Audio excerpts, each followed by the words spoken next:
Hello viewers, আসসালামু আলাইকুম। আপনারা দেখছেন অল বিডি টেক। আজকে টি20 মাধ্যমে আমরা জানবো পাসপোর্টের নতুন একটি আপডেট এসেছে। এখন থেকে আপনি পাসপোর্ট ডেলিভারি অপশনটা শুধু আগে রেগুলার ছিল আর এক্সপ্রেস ছিল। এখন নতুন করে যোগ হয়েছে ডেলিভারিতে আপনারা জানেন 15 দিনে পাওয়া রেগুলার ডেলিভারিতে 15 দিনে পাওয়া যায়। এক্সপ্রেস ডেলিভারি 7 দিনে পাওয়া যায়। আর super express delivery 2 working days এর মধ্যে পাওয়া যায় পুলিশ ক্লিয়ারেন্স থাকা সাপেক্ষে। এই অপশনটি আগে চালু ছিল না। এখন চালু করে দিয়েছে।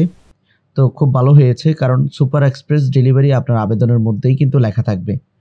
মানে এই আপডেটটা এখন এসেছে। আশা করি যারা সুপার এক্সপ্রেস পাসপোর্ট করতে চাচ্ছেন, আপনারা যদি সুপার এক্সপ্রেস সিলেক্ট করেন এখানে ফি দেখাবে, আপনি চাইলে অনলাইনে পেমেন্ট করে ফেলতে পারবেন। মানে সুপার এক্সপ্রেসে আবেদন করে সুপার এক্সপ্রেসে ব্যাংক পেমেন্ট করতে পারবেন। এই অপশনটি একসময় ছিল না। আশা করি পাসপোর্টকে আরও গতিশীল করবে, আরও সহজেই বাংলাদেশের মানুষ পাসপোর্টের ফ্যাসিলিটিস পাবে।